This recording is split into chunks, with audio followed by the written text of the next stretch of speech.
두 여자가 한 아이를 놓고 다투고 있습니다.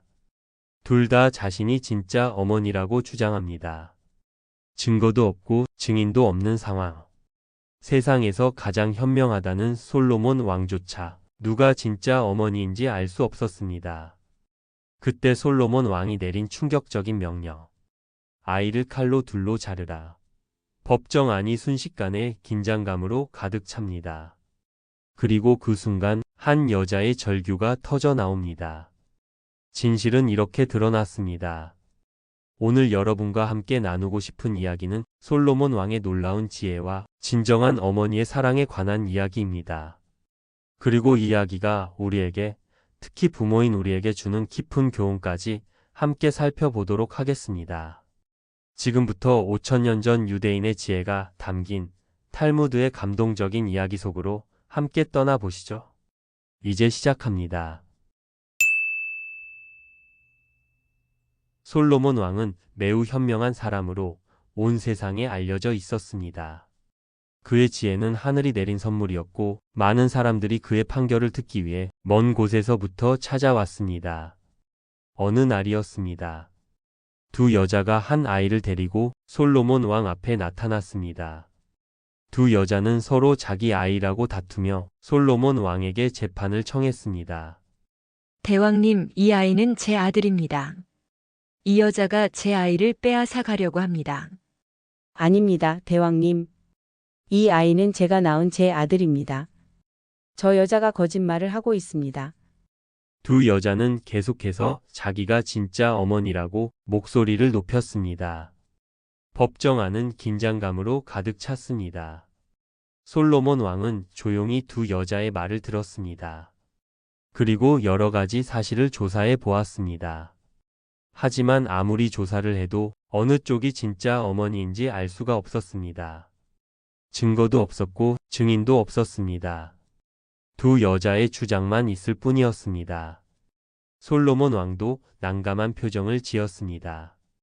그토록 현명하다는 솔로몬 왕도 이번만큼은 쉽게 판단할 수가 없었던 것입니다. 유대인의 관례에 따르면 소유물이 어느 쪽에 속하는가 알 수 없을 때에는 공평하게 둘로 나누는 것이 통상의 법이었습니다. 솔로몬 왕은 잠시 깊은 생각에 잠겼습니다. 그리고 마침내 입을 열었습니다. 이 아이가 누구의 것인지 알 수 없으니 공평하게 둘로 나누는 것이 옳을 것이다. 법정 안의 사람들은 숨을 죽였습니다. 설마 정말로 그렇게 하실 것인가? 솔로몬 왕은 신하들을 향해 단호한 목소리로 명령했습니다. 칼을 가져오라. 이 아기를 칼로 두 토막으로 자르도록 하라. 그리고 반씩 나누어 주어라. 법정 안이 술렁이기 시작했습니다. 사람들은 믿을 수 없다는 표정으로 서로의 얼굴을 바라보았습니다. 신하가 칼을 들고 다가왔습니다. 그 순간이었습니다. 한쪽 여자가 갑자기 미친 듯이 울부짖으며 앞으로 달려 나왔습니다. 안 됩니다. 안 돼요. 대왕님, 제발 아이를 죽이지 마세요. 그녀의 목소리는 절규에 가까웠습니다. 눈물이 그녀의 뺨을 타고 흘러내렸습니다. 그렇게 하려거든 차라리 그 아이를 저쪽 여자에게 넘겨주세요. 제발 아이만은 살려주세요. 그녀는 무릎을 꿇고 애원했습니다. 자신의 아이라는 주장을 포기하면서까지 아이의 생명을 구하려 했던 것입니다. 반면 다른 여자는 담담한 표정으로 서 있었습니다. 공평하게 나누는 것이 옳습니다. 내 것도 되지 말고 내 것도 되지 말게 하소서. 그녀의 목소리에는 감정이 없었습니다. 아이의 생명보다 자신의 억울함이 더 중요한 듯 보였습니다. 그 광경을 지켜보던 솔로몬 왕의 눈빛이 반짝 빛났습니다. 진실을 꿰뚫어 본 것입니다. 솔로몬 왕은 칼을 든 신하를 멈추게 하고 첫 번째 여자를 가리키며 말했습니다. 칼을 내려라. 아이를 저 여인에게 주어라. 그녀야말로 진짜 어머니이다. 법정 안의 모든 사람들이 감탄의 탄성을 터뜨렸습니다. 솔로몬 왕의 지혜에 모두가 고개를 숙였습니다. 진짜 어머니는 아이를 품에 안고 기쁨의 눈물을 흘렸습니다. 자신의 권리를 포기하면서까지 아이의 생명을 지키려 했던 그녀. 그것이 바로 진정한 어머니의 사랑이었습니다. 솔로몬 왕은 사람들을 향해 조용히 말했습니다. 진정한 사랑은 자기를 내려놓는 것이다. 사랑하는 사람을 위해서라면 자신의 것을 포기할 수 있는 것, 그것이 진정한 사랑이니라. 사람들은 솔로몬 왕의 지혜에 다시 한번 감탄했습니다. 단순히 둘로 나누자는 제안이 아니었습니다. 그것은 진실을 밝혀내기 위한 놀라운 지혜였던 것입니다. 진짜 어머니는 아이의 생명이 자신의 권리보다 소중했습니다. 하지만 거짓 어머니는 아이의 생명보다 자신의 억울함이 더 중요했습니다. 그 차이를 솔로몬 왕은 꿰뚫어 본 것입니다. 이 이야기는 여기서 끝나지 않습니다. 탈무드는 이 이야기 끝에 우리에게 중요한 교훈을 덧붙입니다. 어린이는 부모가 이야기하는 모양을 흉내낸다. 성격은 그 이야기하는 모습으로 알 수 있다. 이 말의 의미는 무엇일까요? 아이들은 부모의 거울입니다. 부모가 어떻게 말하고 행동하는지 아이들은 그대로 보고 배웁니다. 부모가 화를 내면 아이도 화를 내는 법을 배웁니다. 부모가 거짓말을 하면 아이도 거짓말을 하게 됩니다. 부모가 사랑으로 말하면 아이도 사랑으로 말하는 법을 배웁니다. 부모가 희생하는 모습을 보면 아이도 희생하는 법을 배웁니다. 우리의 말투, 표정, 태도가 고스란히 아이에게 전달되는 것입니다. 여러분, 오늘 이야기에서 우리는 무엇을 배울 수 있을까요? 첫째, 진정한 사랑은 희생입니다. 첫 번째 여자는 자신의 권리를 포기했습니다. 아이가 자신의 것이 되지 못하더라도 살아있기만 하면 된다고 생각했습니다. 그것이 바로 진정한 어머니의 사랑입니다. 우리도 사랑하는 사람을 위해 때로는 자신을 내려놓을 줄 알아야 합니다. 둘째, 진실은 반드시 드러납니다. 솔로몬 왕의 지혜로운 방법으로 진실이 밝혀졌습니다. 거짓은 결국 드러나기 마련입니다. 우리는 항상 진실되게 살아야 합니다. 셋째, 부모의 말과 행동은 아이에게 그대로 전해집니다. 우리가 어떻게 말하고 행동하는지 아이들은 모두 보고 있습니다. 아이들은 우리의 말보다 우리의 행동을 따라합니다. 우리가 화를 내며 말하면 아이도 그렇게 배웁니다. 우리가 사랑으로 말하면 아이도 그렇게 배웁니다. 오늘 하루 우리의 말투를 한번 돌아봅시다. 가족에게, 특히 아이들에게 어떤 말투로 이야기하고 있나요? 짜증 섞인 목소리로 말하고 있진 않나요? 명령하듯 말하고 있진 않나요? 아이들은 우리의 모든 것을 흡수합니다. 우리의 말투, 표정, 태도가 그대로 아이의 성격이 됩니다. 오늘부터라도 조금 더 부드럽게 말해봅시다. 조금 더 사랑을 담아 말해봅시다. 조금 더 인내심을 가지고 말해봅시다. 그것이 아이에게 줄 수 있는 가장 큰 선물입니다. 솔로몬 왕의 지혜로운 판결은 단순히 진짜 어머니를 찾아낸 것이 아닙니다. 진정한 사랑이 무엇인지 우리에게 보여준 것입니다. 그리고 그 사랑이 어떻게 아이에게 전해지는지도 가르쳐 준 것입니다. 진정한 어머니는 자신을 희생했습니다. 우리도 사랑하는 사람을 위해 때로는 자신을 내려놓을 줄 알아야 합니다. 그것이 진정한 사랑이고 그것이 우리 아이들에게 보여줄 가장 아름다운 모습입니다. 오늘 이야기가 여러분의 삶에 작은 변화의 시작이 되기를 바랍니다. 오늘 영상이 마음에 드셨다면 구독 버튼과 좋아요 버튼을 눌러주세요. 알림 설정까지 해주시면 새로운 지혜 이야기를 가장 먼저 만나보실 수 있습니다. 여러분은 오늘 이야기에서 어떤 교훈을 얻으셨나요? 댓글로 여러분의 생각을 나눠주시면 감사하겠습니다. 오늘도 사랑이 가득한 하루 되시고 다음 이야기에서 또 만나요. 감사합니다. 여러분, 혹시 겉모습만 보고 사람을 판단한 적 있으신가요? 오늘 제가 들려드릴 이야기는 수천 년 전 지혜의 왕으로 불렸던 솔로몬의 놀라운 재판 이야기입니다. 3명의 유태인이 함께 땅에 묻어둔 돈, 그런데 그중 한 명이 몰래 훔쳐가 버렸습니다. 범인은 절대 자백하지 않았고 증거도 전혀 없었습니다. 이럴 때 여러분이라면 어떻게 하시겠어요? 솔로몬 왕은 단 하나의 질문만으로 범인을 찾아냈습니다. 그 질문이 무엇이었을까요? 그리고 그 질문을 통해 우리가 배울 수 있는 삶의 지혜는 무엇일까요? 지금부터 함께 들어보시죠. 때는 오래전 예루살렘이 번성하던 시절의 이야기입니다. 안식일이 되자 3명의 유대인이 예루살렘에 도착했습니다. 그 시절에는 은행이라는 것이 없었기 때문에 여행자들은 귀중품을 안전하게 보관하는 것이 큰 문제였습니다. 3사람은 서로를 믿기로 하고 가지고 있던 돈을 모두 한 곳에 모았습니다. 그리고 함께 땅을 파서 그 돈을 묻었습니다. 우리 셋이 함께 확인했으니 아무도 혼자서는 가져갈 수 없을 거요. 그러소 우리 모두 정직한 사람들이니 걱정할 것 없소. 안식일이 끝나면 다시 함께 와서 찾도록 합시다. 하지만 그날 밤 3사람 중 1명이 은밀하게 그 장소로 돌아갔습니다. 주위를 살피며 조심스럽게 땅을 파서 돈을 몽땅 가져가 버렸습니다. 이튿날 아침 3사람은 약속대로 그 장소에 모였습니다. 자, 이제 우리 돈을 찾아 나눠 갖도록 합시다. 하지만 땅을 파보니 돈이 온데간데 없이 사라져 있었습니다. 이게 어떻게 된 일이오? 돈이 다 사라졌소. 누군가 훔쳐간 것이 분명하오. 말도 안 되는 소리. 우리 셋 말고는 아무도 이곳을 몰랐는데 3사람은 서로를 의심하기 시작했습니다. 하지만 아무도 자백하지 않았고 증거도 전혀 없었습니다. 결국 3사람은 지혜로운 임금님으로 알려진 솔로몬 왕을 찾아가기로 했습니다. 솔로몬 왕의 궁전에 도착한 3사람은 왕 앞에 무릎을 꿇었습니다. 지혜로우신 왕이시여, 저희의 억울함을 들어주소서. 저희 셋이 함께 돈을 땅에 묻었는데 누군가 그것을 훔쳐갔습니다. 저희 중 누가 훔쳤는지 밝혀주소서. 솔로몬 왕은 3사람을 차분히 바라보았습니다. 그리고 잠시 생각에 잠긴 후 예상치 못한 말을 꺼냈습니다.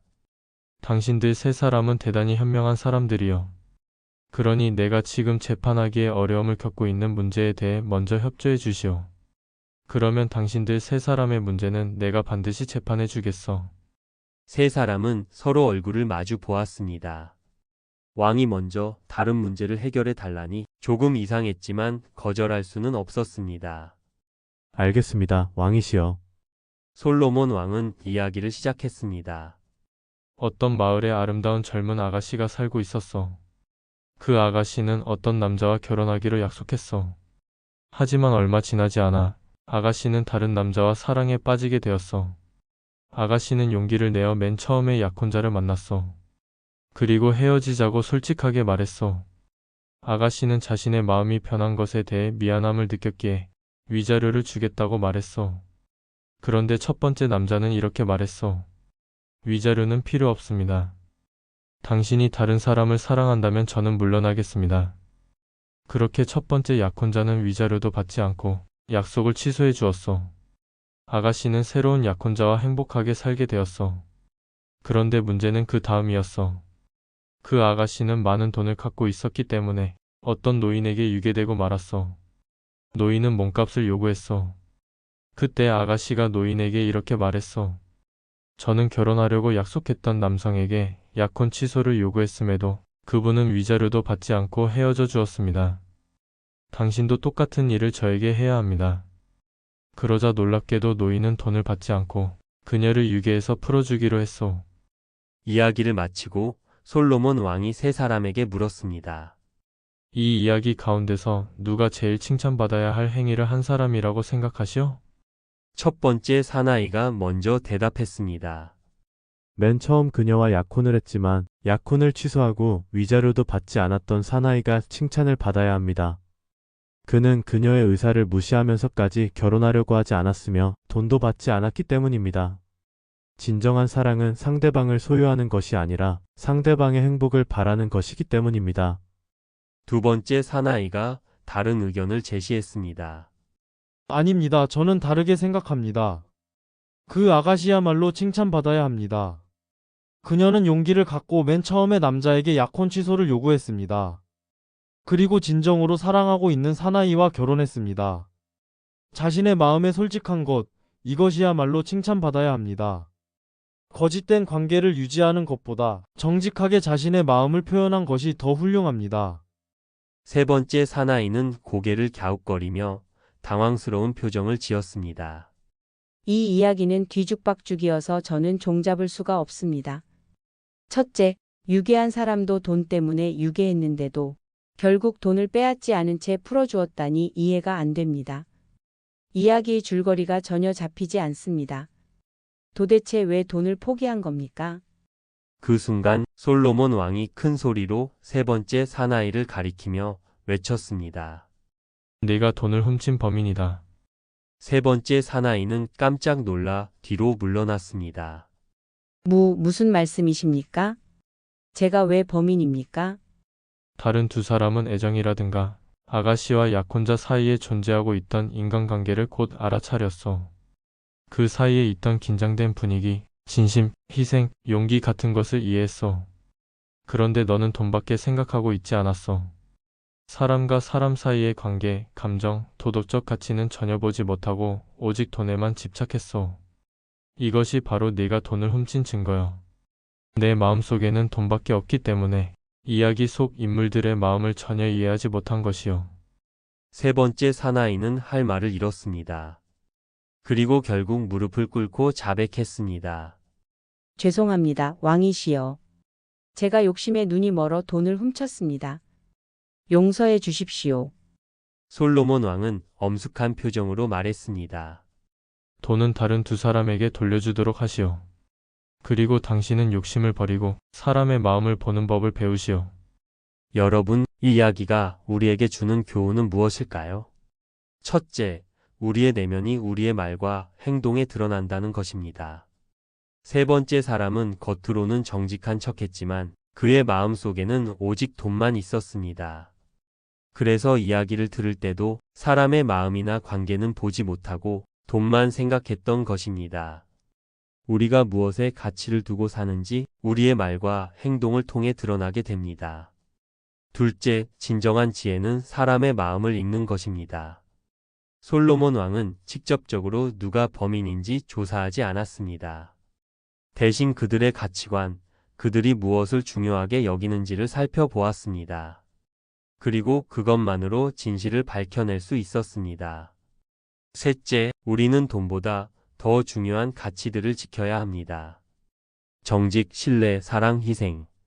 이런 것들이야말로 진정으로 우리 삶을 풍요롭게 만드는 것들입니다. 돈에 눈이 멀면 이런 소중한 가치들을 잃어버리게 됩니다.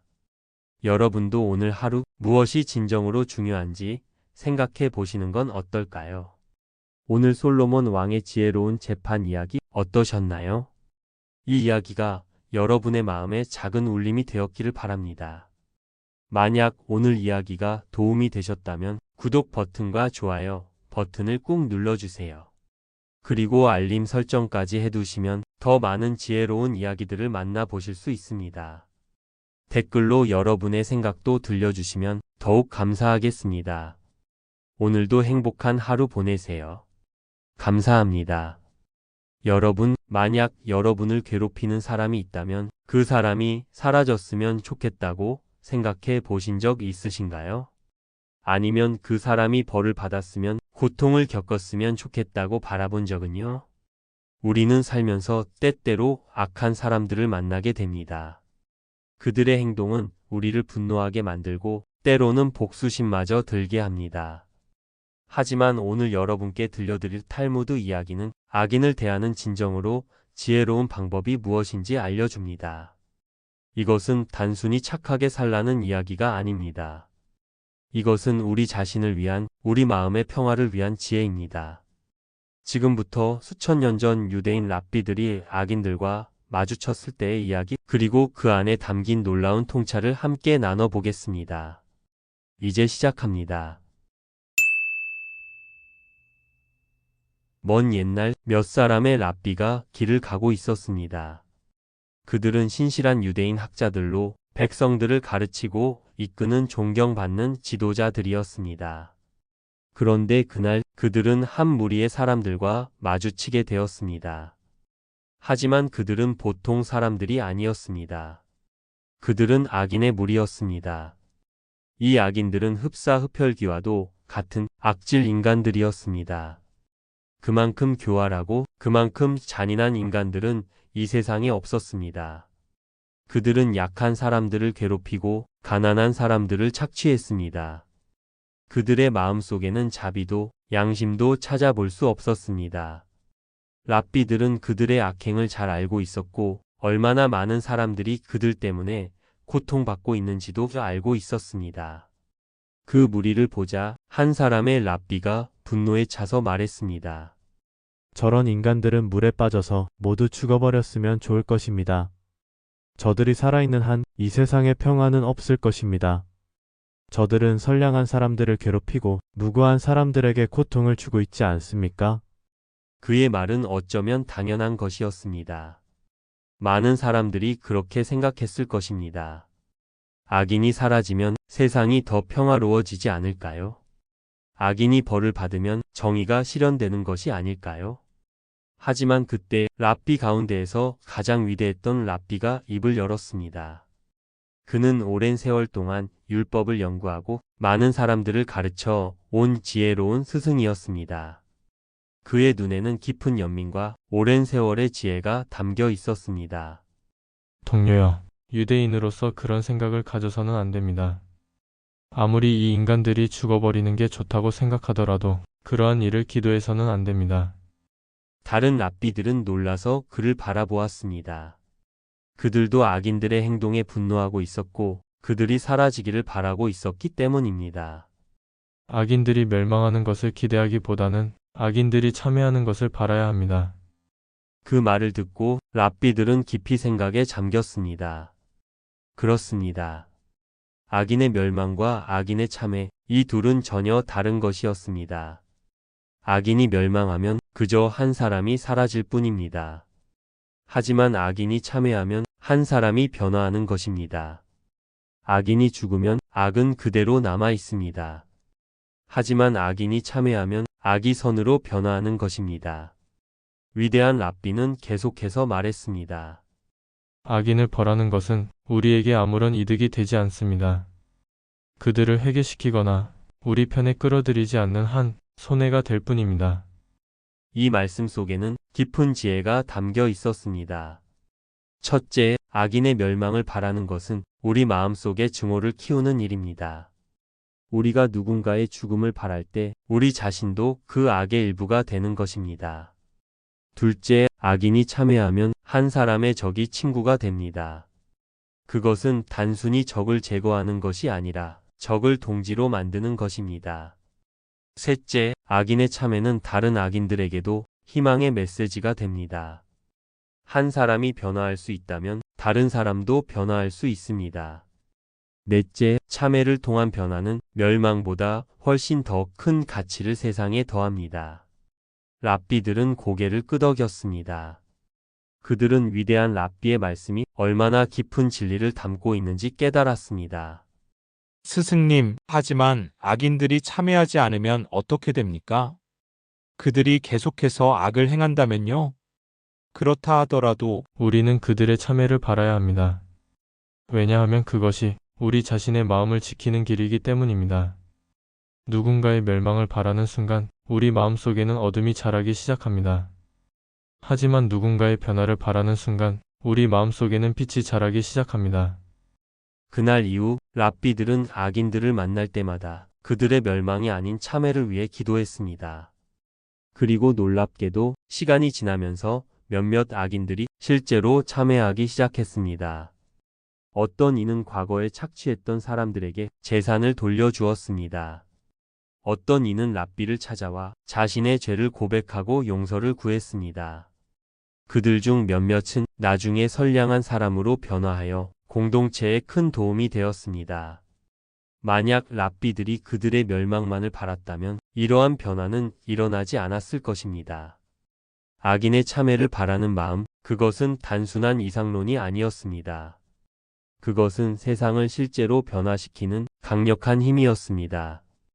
여러분, 오늘 이야기를 통해 우리는 중요한 교훈을 배웠습니다. 우리 삶에서 우리를 힘들게 하는 사람들, 우리에게 상처를 주는 사람들을 만날 때 우리는 선택할 수 있습니다. 그들의 불행을 바랄 것인가? 아니면 그들의 변화를 바랄 것인가? 그들의 멸망을 바라는 것은 결국 우리 자신의 마음에 독을 심는 것과 같습니다. 증오는 증오를 낳고 분노는 분노를 낳습니다. 하지만 누군가의 변화를 바라는 마음은 우리 자신을 평화롭게 만들고 세상에 실제로 변화를 가져올 수 있습니다. 물론 이것이 쉬운 일은 아닙니다. 특히 우리에게 큰 상처를 준 사람, 우리가 사랑하는 사람을 아프게 한 사람을 용서하고 그들의 변화를 바라는 것은 매우 어려운 일입니다. 하지만 탈무드는 우리에게 가르칩니다. 그것이 바로 진정으로 지혜로운 사람이 가는 길이라고 말입니다. 악인의 멸망이 아닌 악인의 참회를 바라는 것. 그것은 우리 자신을 위한 것이며 더 나은 세상을 만드는 길입니다. 오늘부터 우리도 우리를 힘들게 하는 사람들을 만날 때 한 번 더 생각해 보면 어떨까요? 그들의 불행이 아닌 그들의 변화를 바라는 마음으로요.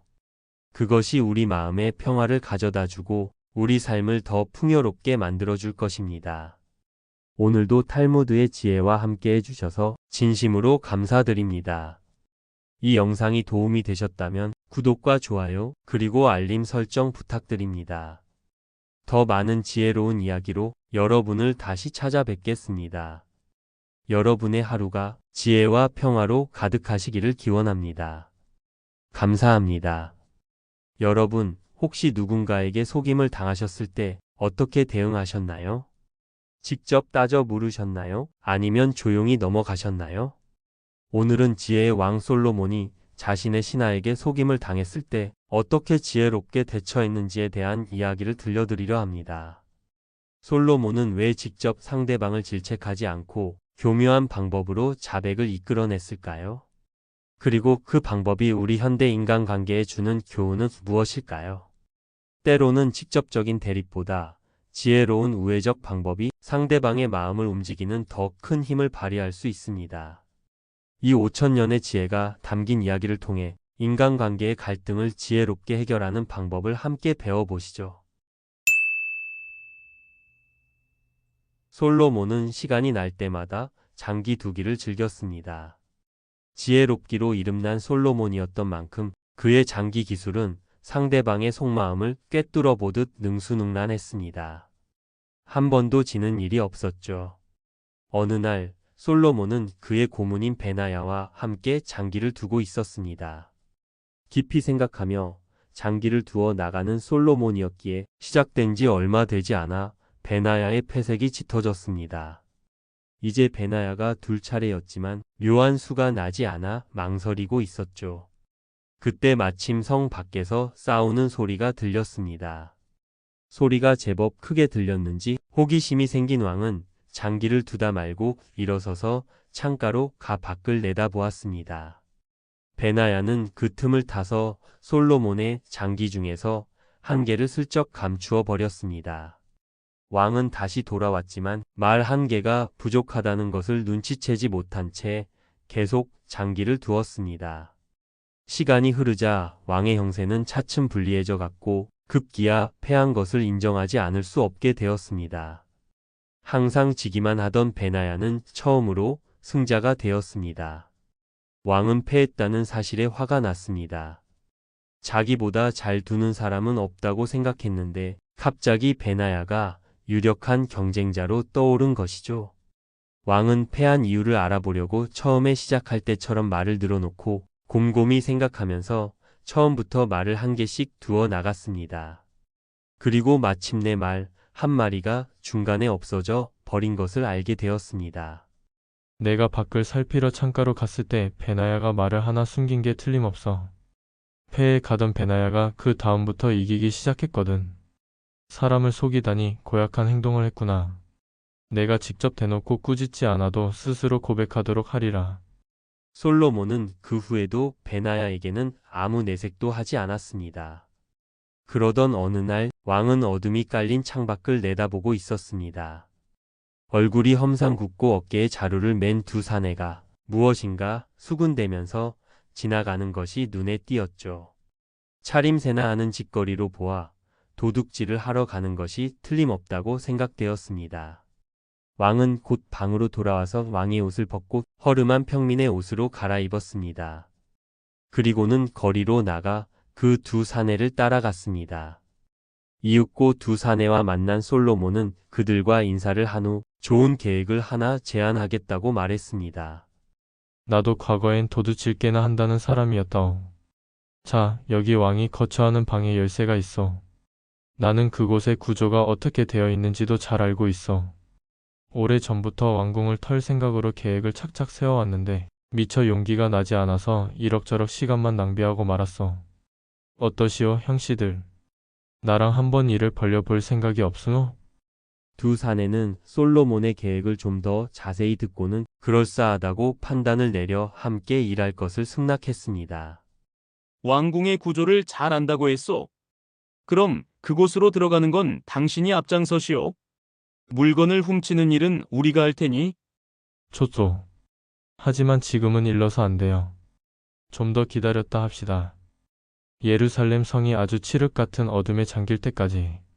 이윽고 시간이 흘러 한밤중이 되자 왕은 두 도둑에게 행동을 시작하자고 말했습니다. 솔로몬을 따라 궁전으로 들어간 두 도둑은 여기저기 널려있는 진귀한 것들에 눈이 휘둥그레졌습니다. 그들은 아무 물건이나 집어서는 자루에 넣으려고 했죠. 이런 물건은 가져가나 마나 부피만 차지할 뿐이요. 저쪽으로 가면 이것보다 몇 배나 값나가는 보물들이 있으니 그쪽으로 가도록 합시다. 생전 처음 보는 보물들에 얼이 빠진 도둑들은 왕이 이끄는 대로 따라갔습니다. 자, 마음껏 가지시오. 나는 그동안 밖에 나가 망을 보고 있을 테니까. 왕은 방 밖으로 나오자마자 문을 닫고 빗장을 걸었습니다. 그리고는 왕의 어미를 갖추고 호위병을 불러들였죠. 내 방에 도둑이 들어있다. 지금 이 방에 들어있으니 절대로 빠져나가지 못하도록 철저히 감시하라. 다음 날 아침 왕은 재판을 열었습니다. 이곳에 계시는 장로 여러분들과 공명정대하신 방청객 여러분, 이 자리에 현장에서 잡힌 도둑이 있어. 그것도 보통의 물건이 아닌 국왕의 물건을 훔치려 했던 자야. 이 자를 재판하고 싶은데 어떻게 벌하면 좋겠어? 여러분들의 의견을 듣고 싶군요. 왕의 말을 듣고 있는 베나야는 몸이 오돌오돌 떨리고 심장이 뚝 멎는 것만 같았습니다. 왕의 물건을 훔친 자라고 했는데 그건 꼭 왕이 장기의 말을 훔친 자신을 두고 하는 말인 것만 같았습니다. 그리고 이 법정은 자기를 처벌하려고 열린 재판일 거라는 생각이 들었죠. 판결이 내려질 때까지 가만히 있으면 한층 무거운 벌을 받게 될지도 모른다는 생각에 베나야는 얼른 왕 앞으로 나아갔습니다. 그 앞에 무릎을 꿇고는 용서를 빌었죠. 죽을 죄를 지었습니다. 그때 대왕님이 창가로 가셨을 때 제가 몰래 대왕님의 말 한 개를 숨겼습니다. 제가 이겼던 것은 그 때문이었습니다. 대왕님, 두 손 모아 비오니 제발 용서해 주시옵소서. 솔로몬은 진땀을 뻘뻘 흘리며 용서를 빌고 있는 베나야의 모습을 내려다보고는 껄껄 웃었습니다. 솔로몬은 이렇게 베나야를 직접 꾸짖지 않고도 베나야 스스로 실토하도록 만들었습니다. 이 이야기에서 우리는 솔로몬의 지혜로운 대처법을 배울 수 있습니다.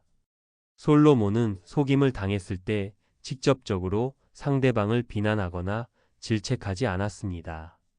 대신 상황을 교묘하게 만들어 상대방이 스스로 자신의 잘못을 인정하도록 이끌었죠. 이는 우리의 일상적인 인간관계에도 적용할 수 있는 지혜입니다. 누군가가 우리에게 잘못을 했을 때 바로 대립하고 비난하는 것보다 상대방이 스스로 깨달을 수 있는 환경을 만드는 것이 때로는 더 효과적일 수 있습니다. 이렇게 하면 관계가 손상되지 않으면서도 문제는 해결될 수 있기 때문입니다. 또한 솔로몬의 이야기는 죄책감의 힘을 보여줍니다. 베나야는 자신이 한 작은 속임수가 있었기 때문에 전혀 다른 상황에서도 자신을 향한 것이라 생각하고 자백했습니다. 우리의 양심은 언제나 우리 자신을 판단하고 있습니다. 솔로몬의 이 지혜로운 대처법은 우리가 일상에서 마주하는 갈등 상황을 지혜롭게 해결하는 데 도움이 될 것입니다. 여러분도 누군가와의 갈등 상황에서 직접적인 대립 대신 솔로몬의 지혜를 활용해 보시는 건 어떨까요? 오늘도 함께 해주셔서 감사합니다. 앞으로도 더 많은 지혜의 이야기로 찾아뵙겠습니다. 좋아요와 구독, 알림 설정도 꼭 부탁드립니다. 여러분의 응원이 더 좋은 콘텐츠를 만드는 원동력이 됩니다. 지금까지 책 읽는 소리였습니다. 여러분, 만약 누군가가 여러분에게 수수께끼를 냈는데 그 답을 맞추지 못하면 평범한 사람이 되고 맞추면 진정한 지혜자로 인정받는다면 어떻게 하시겠어요? 오늘 들려드릴 이야기는 세상에서 가장 지혜로운 왕으로 알려진 솔로몬과 멀리 동방에서 찾아온 신비로운 시바의 여왕 이야기입니다. 순금으로 뒤덮인 나라, 은이 쓰레기처럼 나뒹구는 부유한 왕국, 그곳의 여왕이 왜 먼 길을 떠나 솔로몬을 찾아왔을까요? 그리고 여왕이 낸 3가지 수수께끼는 과연 무엇이었을까요? 지금부터 시작되는 이야기 속에서 우리는 진정한 지혜란 무엇인지, 겸손함이 왜 중요한지를 배우게 될 것입니다. 끝까지 함께해 주세요. 다윗 왕이 세상을 떠나고 그의 아들 솔로몬이 왕위에 올랐습니다. 하나님께서는 솔로몬에게 특별한 능력을 주셨는데 그것은 세상의 모든 동물을 다스릴 수 있는 힘이었습니다. 심지어 어둠의 정령과 악령, 요괴와 마귀까지도 솔로몬 앞에서는 무릎을 꿇었습니다. 더욱 놀라운 것은 솔로몬이 짐승들이 하는 말까지 알아들을 수 있었다는 것입니다. 솔로몬이 왕위에 오른 지 얼마 되지 않았을 때 태평성대를 누리던 어느 날이었습니다. 포도주를 마시며 기분이 좋아진 솔로몬은 온갖 동물들과 어둠의 혼령들을 불러 모았습니다. 그들과 함께 음악을 연주하고 춤을 추며 성대한 연회를 열고자 했던 것입니다. 왕의 서기관이 새와 짐승들의 이름을 하나하나 부르자 이름이 불린 동물들이 어디선가 나타나 솔로몬 앞에 머리를 숙였습니다. 왕이 동물들의 인사를 받으며 살펴보니 내조의 모습이 보이지 않았습니다. 기분이 상한 왕은 즉시 명령을 내렸습니다. 내조를 당장 잡아들여 벌을 주도록 하라. 왕의 명령이 떨어진 지 얼마 후 내조가 스스로 날아와 솔로몬 앞에 머리를 조아렸습니다. 온 세상의 만물을 다스리시는 대왕이시여. 제가 오늘 늦은 것은 다 이유가 있습니다. 제 말씀을 들어주시겠습니까? 솔로몬은 내조에게 말하라고 허락했습니다. 한 3달 전쯤의 일입니다. 저는 대왕의 은덕을 충분히 받으며 아무 걱정 없이 잘 살고 있습니다만 그렇지 못한 동물들도 있을 것 같았습니다. 그래서 혼자 결심했습니다.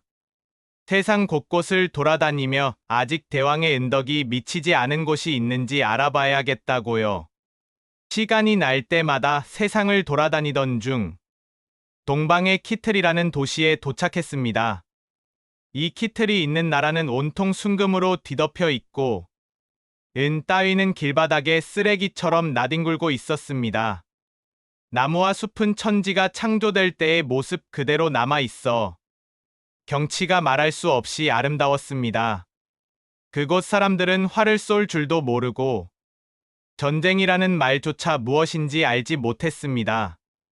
이 나라를 다스리는 이는 시바의 여왕이라 불린다고 합니다. 만약 대왕께서 명령하신다면 제가 다시 키틀로 날아가 시바의 여왕을 모셔오겠습니다. 내조의 이야기를 다 들은 솔로몬 왕은 시바라는 나라에 대해 무척 궁금해졌습니다. 여왕이라는 사람도 직접 보고 싶었습니다. 솔로몬은 내조의 제안을 받아들이기로 했습니다. 서기관을 시켜 편지를 쓰게 한 후 그것을 내조의 날개에 매달아 주었습니다. 내조는 솔로몬의 명을 받고 다른 새들과 함께 하늘 높이 날아올라 시바의 키틀을 향해 떠났습니다. 며칠이 지난 어느 날 아침 시바의 여왕은 기도를 올리려고 궁전을 나섰습니다. 그때 하늘 저 끝에서 새의 무리가 나타나는 것이 보였습니다. 새떼의 숫자가 얼마나 많은지 밝게 빛나던 태양이 새떼에 가려 주위가 칠흑처럼 어두워졌습니다. 놀란 여왕이 대신들과 함께 깜깜해진 하늘을 바라보고 있을 때 내조 한 마리가 여왕 앞으로 내려와 앉았습니다. 여왕은 내조의 날개에 편지가 매여 있는 것을 발견했습니다. 궁금한 마음으로 그 편지를 풀어 읽어보았습니다. 편지에는 이렇게 쓰여 있었습니다. 시바의 여왕과 신하들에게 우호의 인사를 전합니다. 나는 왕 솔로몬입니다. 하나님께서는 내게 세상의 온갖 힘을 주셨습니다. 세상의 모든 생명체와 나라들은 내게 조공을 바치고 있습니다. 그런데 단 한 나라, 당신의 시바라는 나라만은 내게 인사조차 없었습니다. 만일 여왕도 다른 나라처럼 내게 조공을 바친다면 지금까지 누구에게도 내리지 않은 경의를 표하겠습니다. 그러나 만약 나의 희망을 거역한다면 나는 강력한 군대를 동원하여 시바 왕국을 공격할 것입니다. 정령들을 시켜 백성들을 괴롭히고 동물들을 보내 전답을 모조리 망가뜨릴 것입니다. 어떻게 하시겠습니까? 내가 어떤 행동을 취하는가는 모두 당신에게 달렸습니다. 편지를 다 읽은 여왕은 즉시 대신들을 불러 모아 의견을 물었습니다. 솔로몬이라는 이름의 왕은 들어본 적도 없습니다. 그의 편지에 신경 쓰지 마십시오. 대신들은 솔로몬의 위협에 넘어가지 말라고 여왕을 부추겼습니다. 그러나 여왕은 대신들의 의견에 귀를 기울이지 않았습니다. 여왕은 온 나라에 공고를 내어 사공들을 모았고 많은 배에 값진 보물을 가득 실었습니다. 그리고 키와 몸매가 같고 생년월일이 같은 6,000명의 남녀를 모았습니다. 모두에게 붉은색 옷을 입히고 배에 올라 긴 여정을 시작했습니다. 세월은 흘러 3년이 지난 후 드디어 시바의 여왕은 예루살렘에 도착했습니다. 솔로몬은 장군 베나야, 벤 요다야를 보내 여왕 일행을 맞이하도록 했습니다. 베나야는 대단한 미남자였습니다. 시바의 여왕은 베나야를 보자마자 그가 솔로몬 왕인 줄 알고 얼른 마차에서 내렸습니다. 베나야는 놀라서 물었습니다. 왜 마차에서 내리십니까? 솔로몬 왕께 인사를 드리려고요. 아닙니다. 저는 왕이 아닙니다. 저는 대왕 곁에서 시중을 드는 사람일 뿐입니다. 시바의 여왕은 베나야의 안내를 받으며 솔로몬에게로 나아갔습니다. 솔로몬은 여왕이 곧 도착한다는 전가를 받고 성을 나와 유리로 된 궁전으로 들어가 여왕을 맞을 준비를 했습니다. 여왕은 솔로몬이 물속에 있는 듯한 착각을 일으켜 옷이 젖을까 봐 치맛자락을 둘둘 걷어 올리고 방 안으로 들어섰습니다. 솔로몬은 본의 아니게 여왕의 다리를 보게 되었습니다. 그런데 여왕의 다리는 마치 남자의 다리처럼 털이 수북이 나 있었습니다. 나는 그대가 어떤 사람인지 무척 궁금했어. 그대의 아름다움은 다른 여자와 다를 바 없으나 그대의 다리는 다른 여자들보다 못하군요. 그러자 시바의 여왕이 말했습니다. 대왕님, 저는 대왕께서 무척 현명하시다는 이야기를 들었습니다. 이제 제가 3가지 수수께끼를 내겠습니다. 만일 그것을 알아맞추신다면 왕께서는 소문 그대로 현자이심이 틀림없습니다. 하지만 그것을 알아맞추지 못하신다면 대왕은 보통 남자와 다를 바 없을 것입니다. 솔로몬은 여왕에게 수수께끼를 내보라고 말했습니다. 나무로 만든 샘 속에서 쇠로 된 통이 돌을 퍼내기 시작하면 물이 흐릅니다. 그것은 무엇입니까? 잠시 생각하던 솔로몬이 대답했습니다. 그것은 화장상자야. 나무로 만든 화장상자 속에서 조그만 새 수저로 눈 화장하는 돌가루를 퍼내어 눈꺼풀에 문질러 바르면 눈물이 흐릅니다. 여왕은 고개를 끄덕이며 다음 수수께끼를 냈습니다. 흙 속에서 나와서 먼지를 먹고 반죽같이 되어 집안을 엿보는 것이 있습니다. 무엇일까요? 그것은 집을 지을 때 바르는 안료라는 것이요. 여왕은 역시 고개를 끄덕였습니다. 그리고 마지막 수수께끼를 냈습니다. 갈대처럼 머리를 길게 늘어뜨리고 있다가 바람이 불면 좌우로 흔들리며 크게 울부짖습니다. 부자에게는 명예를, 가난한 사람에게는 수치심을, 죽은 사람에게는 장식이며 살아있는 자에게는 고통이 됩니다. 그것은 무엇인지 아시겠습니까? 솔로몬이 차분히 대답했습니다. 모시가 아닌가요?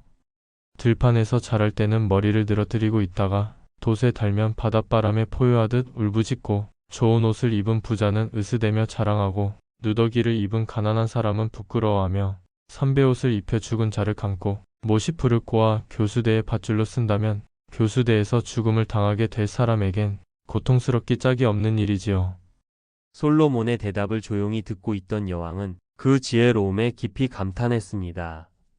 저는 이제껏 대왕만큼 지혜로운 사람을 만나본 적이 없습니다.